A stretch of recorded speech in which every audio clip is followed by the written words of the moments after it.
or promotion any illegal activities. All content provided by this channel is meant only for educational purposes.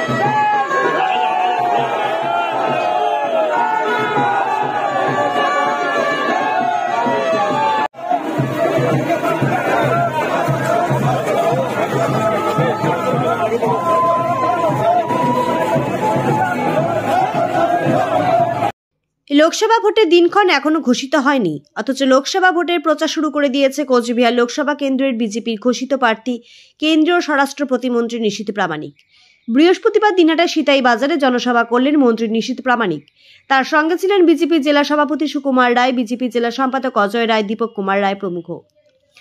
এদিন সিতাই বাজারে জনসভা করেন মন্ত্রী নিশীথ প্রামাণিক। জনসভায় বক্তব্য রাখতে গিয়ে মন্ত্রী নিশীথ প্রামাণিক সিতাইয়ের তৃণমূল বিধায়ক জগদীশ চন্দ্র বর্মা বসুনিয়াকে এক হাতে নেন। তিনি বলেন, সিতাইয়ের বিধায়ক যিনি, তার ঘনিষ্ঠ এক ব্যক্তি, তিনি শাহজাহানের আর এক রূপ, যিনি মহিলাদের অসম্মান করার জন্য পার্টি থেকে বহিষ্কার করা হয়েছিল। তাকে সঙ্গে নিয়ে বিধায়ক চলছে। তৃণমূল কতটা নিচে নেমে গিয়েছে ভাবতেও লজ্জা হয়। আজ তৃণমূল কংগ্রেসের ঘরের যুবতীরা তারা তৃণমূলের পরিচয় দিতে লজ্জা পান। সন্দেশখালী প্রসঙ্গে মন্ত্রী তুলে ধরেন নিশীথ প্রামাণিক বলেন, সন্দেশখালীতে মা বোনদের সম্মান ভুলুণ্ঠিত। শেখ শাহজাহান ও তার দলবল মহিলাদের রাতে পিঠে ভাজার জন্য পার্টি অফিসে নিয়ে গিয়ে অসম্মান করেছে। মহিলারা যখন এর বিরুদ্ধে দুর্বার প্রতিবাদে নেমেছে, তখন সন্দেশখালীর মায়েদের গর্জনে কালীঘাটের কালীর চাল পর্যন্ত কেঁপে উঠেছে। তিনি বলেন, সারা রাজ্য জুড়ে সন্ত্রাসের বাতাবরণ তৈরি হয়েছে। একদিকে পুলিশের সন্ত্রাস, অপরদিকে তৃণমূল কংগ্রেসের সন্ত্রাস। পাশাপাশি এ রাজ্যে কোনো কর্মসংস্থানের ব্যবস্থা নেই। দিনের পর দিন এ রাজ্যে বেকার সমস্যা বেড়েই চলেছে। এ রাজ্যের বেকার যুবকরা ভিন রাজ্যে পাড়ি দিচ্ছে কাজের সন্ধানে। চুরির দায়ে একের পর এক তৃণমূলের নেতা মন্ত্রীরা জেলে। যারা অযোগ্য তাদের টাকার বিনিময়ে চাকরি দিয়েছে তৃণমূল কংগ্রেস, আর যারা চাকরি পাওয়ার যোগ্য তারা রাস্তায়। কাজে এই অরাজকতা থেকে মুক্তি পেতে হলে এ রাজ্য থেকে তৃণমূল কংগ্রেসকে উৎখাত করতে হবে। আসন্ন লোকসভা ভোটে বিজেপি প্রার্থীদের জয়ী করতে হবে। এদিন মন্ত্রী নিশীথ প্রামাণিক সিতাই বাজারে বিভিন্ন স্তরে মানুষের সঙ্গে কথা বলেন এবং তাদের কাছে ভোট প্রার্থনা করেন। তারা পুলিশের লাঠির মার খেতে খেতে মাটিতে লুটিয়ে পড়েছে, কিন্তু ভারতীয় জনতা পার্টির পতাকাটাকে উঁচু করে ধরে রেখেছিল।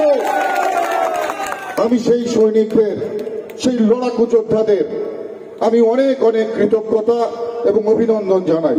জানেন যে সারা রাজ্য জুড়ে যে সন্ত্রাসের বাতাবরণ, একদিকে পুলিশি সন্ত্রাস, সঙ্গে সঙ্গে তাল মিলিয়ে তৃণমূল কংগ্রেসের হারমাতদের সন্ত্রাস। সারা বাংলা জুড়ে একটা অরাজকতার পরিবেশ। ছাত্র যুবর কর্মসংস্থান নেই। যারা শিক্ষিত, যারা যুব, তাদের কর্মসংস্থান নেই। পয়সা দিয়ে চাকরি বিক্রি হচ্ছে। শিক্ষিত বেকার যুবকদের ভবিষ্যৎ নষ্ট হয়ে যাচ্ছে। সারা বাংলা জুড়ে অরাজকতার পরিবেশ। আজকে শিক্ষামন্ত্রী তিনি জেলে বসে রয়েছে। আজকে তৃণমূল কংগ্রেসের নেতা মন্ত্রীদের ঘর খুঁজলে হাজার হাজার কোটি টাকা সেখান থেকে বেরিয়ে আসছে। আজকে মা বোনদের কোনো সম্মান নেই। সন্দেশখালীর ঘটনা কারোর অজানা নয়। আজকে সন্দেশখালীতে মায়েদের সম্মান সেখানে রাতের পর রাত সেখানে লুণ্ঠিত হয়েছে। তৃণমূল কংগ্রেসের নেতা শেখ শাহজাহান সন্দেশখালীতে মায়েদেরকে রাত্রিবেলা পিঠে ভাজার নাম করে ডেকে নিয়ে গিয়ে পার্টি অফিসে তাদের উপর চলত অসাধারণ, তাদের উপর অত্যাচার।